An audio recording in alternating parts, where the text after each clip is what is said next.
फिर आप ले लेंगे। जी तो साहब ये बताएं कि आप आए थे माइनॉरिटी कमीशन, तो यहाँ तो कोई आपसे मिलने ही नहीं आया, आपने टाइम भी लिया था या नहीं? आज हमें दिल्ली माइनॉरिटी कमीशन के चेयरमैन जनाब जाकिर हुसैन साहब ने 3 बजे का वक्त दिया था, इसलिए आज दिल्ली मजलिस का ये 20 लोगों पर मुश्तमिल वफ़द उनके बुलावे पर कमीशन आया। जिस तरह की कमीशन के बारे में हमें शिकायतें मिल रही थीं, तो हमने उनसे कहा था कि हम आकर आपको आपके ऑफ़िस में बात करेंगे और ये आपको जगाने की कोशिश करेंगे कि आखिर कमीशन के बारे में जो इतनी बदउनवानियाँ, इतना निकम्मापन या इतना जो उसकी ज़िम्मेदारी है उसको ना निभा पाने की आखिर वजह क्या है। लेकिन अफसोस की बात यह है कि जाकिर हुसैन साहब अपने ऑफिस से गायब हैं। उन्होंने हमें कोई इन्फॉर्मेशन नहीं दी कि वो आखिर क्यों हमें नहीं मिलेंगे और कब तक आएंगे। हमने यहाँ पे लोगों से बात करने की कोशिश की, एक मेंबर साहबा आई, हमने उनसे भी पूछा कि वो क्यों नहीं हैं यहाँ पे, तो उन्होंने कहा कि ठीक है मैं अभी पूछ कर बताती हूँ, और अब वो भी अभी तक नहीं आई हैं। लिहाजा अब हमें मजबूरन अपने सवालात या जो हमारे मुतालबात हैं वो आप लोगों के सामने शेयर करने पड़ रहे हैं।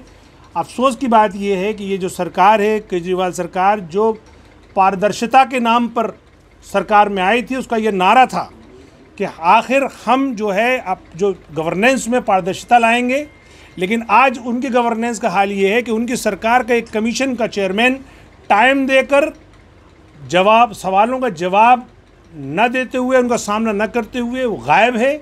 ये तो पारदर्शिता का आलम है।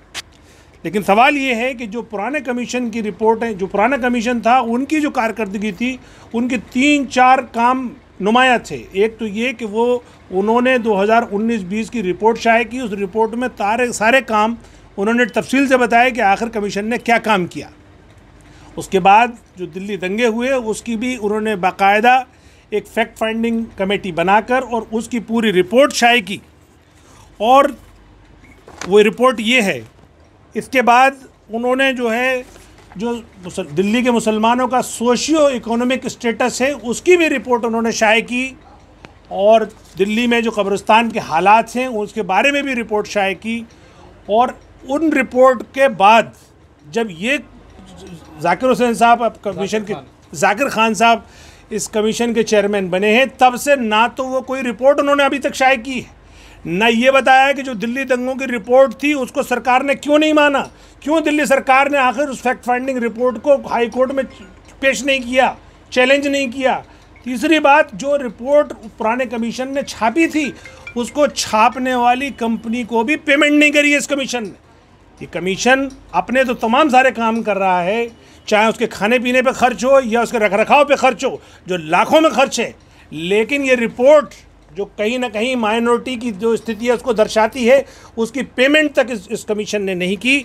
इसके अलावा हम जो कहना चाहते थे उनको, वो ये पूछना चाहते थे कि आखिर हालिया दिनों में दिल्ली में मुसलमानों के ख़िलाफ़, माइनॉरिटीज़ के ख़िलाफ़ घटनाएं बढ़ी हैं, चाहे वो मीट का मामला हो, चाहे वो जहांगीरपुरी दंगे हों, चाहे वो न्यूपुर शर्मा की अभद्र टिप्पणी हो, चाहे वो धर्म संसद हो, चाहे वो नवरात्रों में गोश्त का बंद होना हो, चाहे स्लॉटर हाउस को बंद करके मुसलमानों में गोश्त की किल्लत का मामला हो। आखिर इन मामलों में कमीशन ने क्या इक़दाम उठाए?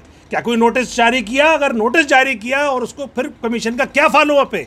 लेकिन अफसोस की बात ये कि कमीशन के चेयरमैन यहाँ मौजूद नहीं है। इसके अलावा जो पिछले कमीशन ने जो प्रपोज़ल दिए थे दिल्ली सरकार को, उन्होंने कहा था कि आखिर दिल्ली मदरसा बोर्ड बनाया जाए। उन्होंने कहा था कि जो मुसलमान जो अपनी मैरिज को रजिस्टर्ड कराना चाहते हैं उनको या तो सिविल मैरिज एक्ट में या तो सर्टिफिकेट मिलता है या हिंदू कोड में मिलता है, आखिर उनको भी मुस्लिम मैरिज सर्टिफिकेट मिलना चाहिए।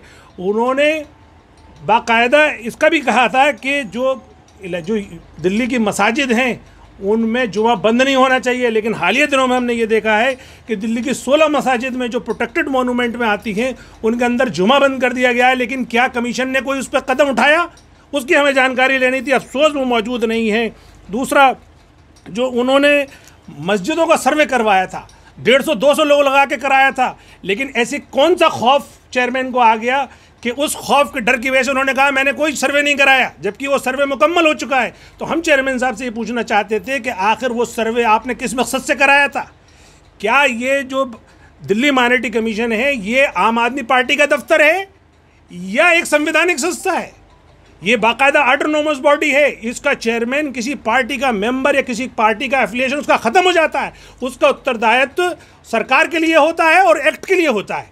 लेकिन जाकिर हुसैन साहब के ख़िलाफ़ इतनी हमारे पास शिकायतें आ रही हैं कि वो पार्टी के दफ्तर की तरह इसको चला रहे हैं। उन्होंने जो एडवाइजरी काउंसिल बनाई है उसमें कितने मेंबर रिज़ाइन करके उन पर बदनवानी का केस लगा रहे हैं।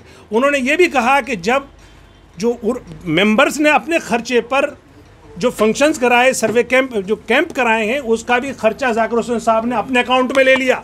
तो आखिर इसकी जो कट्टर ईमानदारी की बात करते हैं अरविंद केजरीवाल, क्या वो अपने चेयरमैन के खिलाफ कोई इंक्वायरी बिठाएंगे? जबकि वो मेंबर एलजी के पास भी गए हैं, वो मेंबर चीफ सेक्रेटरी के पास भी गए हैं। क्या आम आदमी पार्टी उसका जवाब देगी या दिल्ली सरकार, जिसके मुखिया अरविंद केजरीवाल हैं, वो इसका जवाब देंगे कि उनके कमीशन में आखिर ये बेईमानी क्यों? इसके अलावा जो ओबीसी सर्टिफिकेट की जो एलिजिबिलिटी रिलैक्स करनी थी, जो पुराने कमीशन की रिकमेंडेशन थी, अक़लियतों को कर्ज देना था, इसके अलावा जो स्कूल फ़ी रिएम्बर्समेंट है जो पहले आसानी से होता था, वो SC ST के साथ पोर्टल में था तो काम हो रहा था, लेकिन जानबूझकर माइनॉरिटीज़ की स्कूल फ़ी रिएम्बर्समेंट को SC ST से हटा दिया गया और आज तक 2 साल से कोई स्कूल फ़ी रिएम्बर्समेंट नहीं हुआ है। वो पोर्टल काम नहीं कर रहा है। ये कमीशन बताए कि आखिर कौन सी वजह है जो मुसलमानों को तंग किया जा रहा है। इसी तरीके जो स्कॉलरशिप्स हैं, स्कॉलरशिप डिमांड ड्रिवन क्यों नहीं है? जितने लोग अप्लाई करते हैं उनको क्यों नहीं मिलती? 2 साल से उनको भी कुछ नहीं मिला है। इसके अलावा एक उन्होंने पुराने कमीशन ने अवार्ड देना शुरू किया था, माइनॉरिटीज़ में, नॉन माइनॉरिटीज़ में अवार्ड अच्छे खासे दिए जाते थे, तो इस 2 साल से इस कमीशन ने वो अवार्ड क्यों बंद कर दिए? और आखिरी और फाइनल बात यह है कि एक जो पूरी जो इस कमीशन का जो मैंडेट है वो है दिल्ली की माइनॉरिटीज़ के लिए काम करना और माइनॉरिटीज़ की जो शिकायतें हैं वो उनको सुनना, उनका इजाला करना। आखिर जब रिपोर्ट ही नहीं छपी है तो हमें यही नहीं पता कि मुसलमानों पे या सिख पे या क्रिश्चियन पे, यार जो भी माइनॉरिटीज़ है उनकी कितनी शिकायतें आई और इस कोर्ट ने इस कमीशन ने कितना हल किया। तो चूँकि आज चेयरमैन गायब हैं तो अब डायरेक्ट अरविंद केजरीवाल को ये जवाब देना होगा कि आपने कैसे नाअहल आदमी को चेयरमैन बनाया है। जिस तरीके से आपने दिल्ली उर्दू एकेडमी बर्बाद करी, जिस तरीके से आप तमाम इदारे जो अक़लियतों से मुताल्लिक़ हैं उनमें नाअहल लोगों को बिठाकर आप बर्बाद कर रहे हैं। तो अरविंद केजरीवाल साहब, आप बताइए, आपको अक़लियतों ने वोट देते वक्त क्या कमी छोड़ दी थी जो आज आप उनसे ये बदला ले रहे हैं? क्यों आपको अहल आदमी नहीं मिल रहा और ऐसा आदमी नहीं मिल रहा जो वक्त दे के भी ना मिले? इससे ज़्यादा और अनप्रोफेशनलिज्म क्या हो सकता है? इससे ज़्यादा और अरविंद केजरीवाल सरकार पर सवाल या क्या निशान लग सकता है?